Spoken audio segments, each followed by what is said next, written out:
Lucy Lebeck and the Rabbi from Another Planet. Please like, share, and subscribe, and ring that little bell so you're notified when new videos drop. And we live in strange and disturbing times.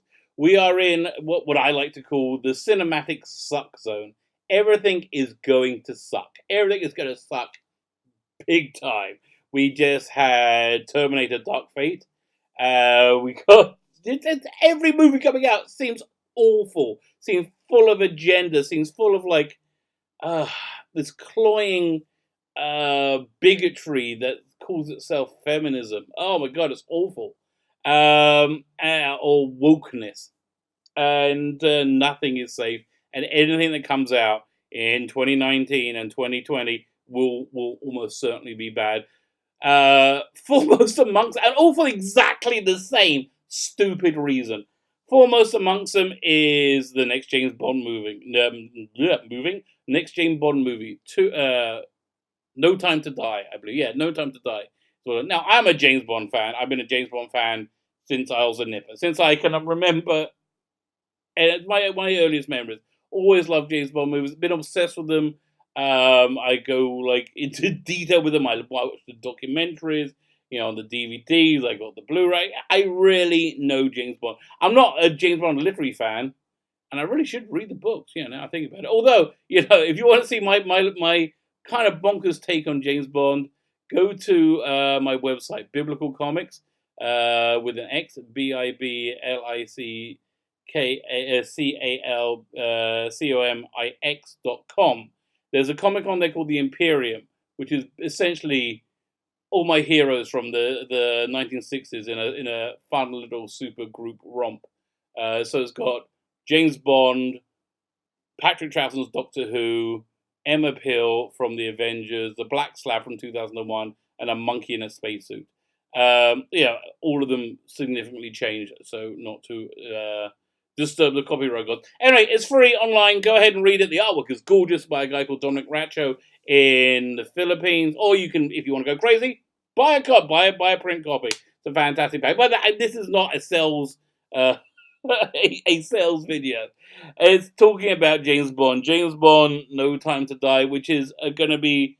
It's called the wokest Bond ever. It's cost $220 million to make, and that's about what it's going to lose. It sounds awful. It sounds truly awful. So if you don't know, James Bond is retired in this one, and we've got so many gems have come out of it. It was co-written by Phoebe Waller-Bridge, a very talented writer who writes almost exclusively for a feminine audience, or an audience interested in feminine worldview. So I guess the trans community hates her because she's a woman, and that's too defined for them probably. But anyway, so they brought her into James Bond because James Bond isn't woke enough, and we got so many. It's just so many things. When I first started, I said, "Well, that's going to end badly." And I normally like to sit on the fence before a movie comes out. I don't want to condemn it for the simple reason, if I'm wrong, I'm going to look stupid. But you know what? I'm not going to be wrong. I'm right all the time right now about this stuff because they can't help themselves, because they're talentless freaking hacks trying to cram down a social agenda through social engineering. On the poor suspecting audience. And the audience have now started to turn around and say, yeah, no thank you, please. I think we're done. I think we're finished with it. So again, we had Terminator Woke Fate came out last week, bombed hugely. We got the Charlie's Angels, the sexiness of Charlie's Angels coming out, I think this week. We got Birds of Prey, which is not for the male gaze. Oh, no, not for the male gaze.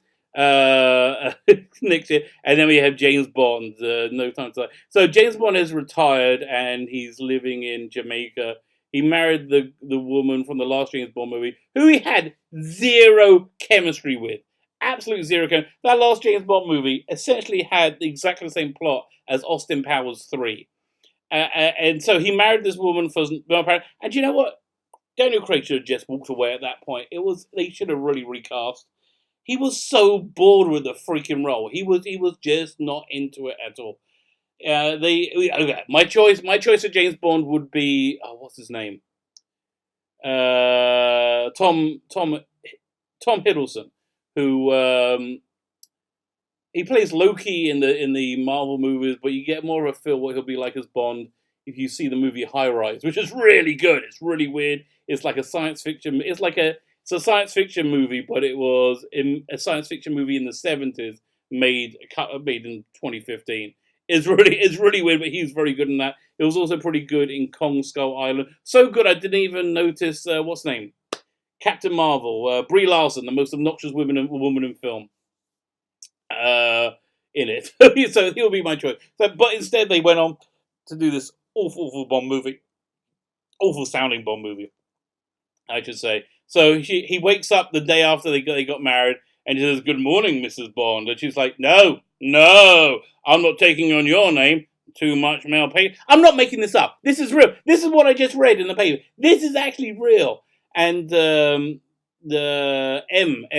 calls in 007. Come in, 007. M, now played by Ralph Fiennes, calls in 007, and in walks a big black woman. A big black woman who looks very manly, looks very androgynous to me.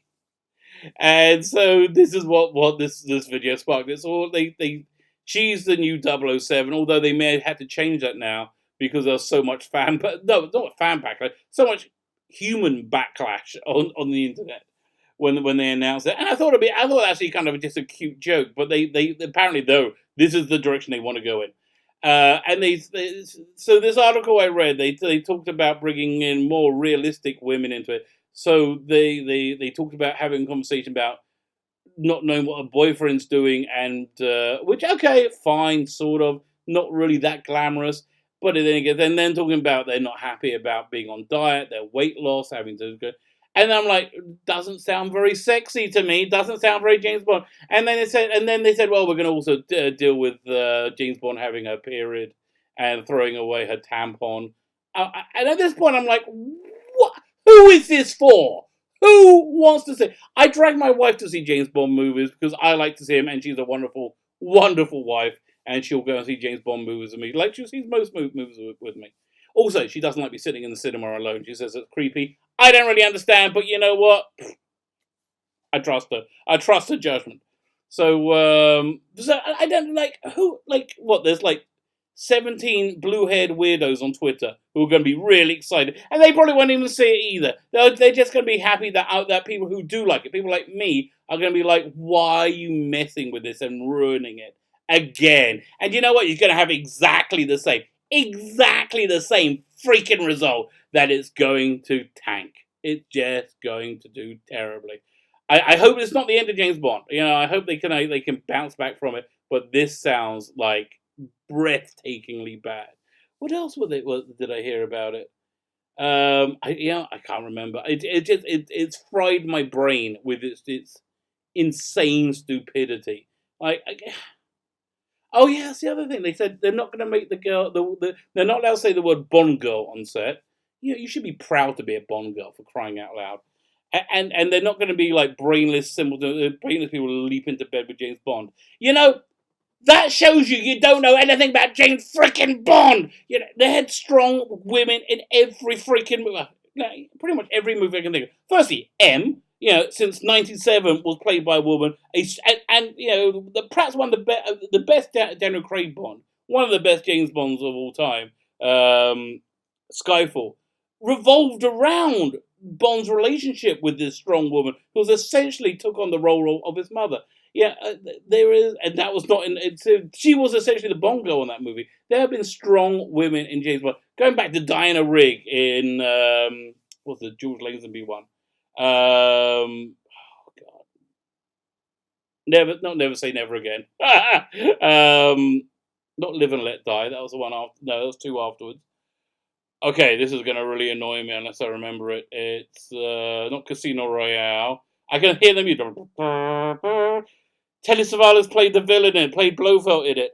Oh my God, it wasn't that good one. It had the ski lodge, and Diana Rigg got killed at the end. And she ended up marrying James Bond. But in James Bond, it's basically the trope. He does sleep with lots of women, and it establishes his establishes who he is as a character and how he views people, how he views not women, how he views people as being disposable, not women. And then he always meets another woman in it who is his equal or better, and he has to work hard to get together with them.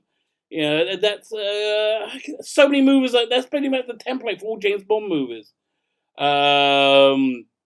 Was it gonna not Moonraker? Yeah, Moonraker that happened, but what I'm thinking of is The Spy Who Loved Me. Spy Who Loved Me is a classic Bond trope of the strong, independent woman. She was Agent Triple X, and they're saying, "Oh, there's never been strong women in James Bond before." It just shows you don't know what the frickin' hell you're talking about, and you're just pissing around with something to essentially poke me and any other aging white male in the eye. Why? Why? Because somebody talked down to you one time. For God's sake. Maybe you said something stupid. Maybe you said something stupid like James Bond's, the Bond girls are all stupid and vacant and they have no independence. Maybe you said something stupid and it happened to be a guy turned around and said, no, actually that thing you said is stupid.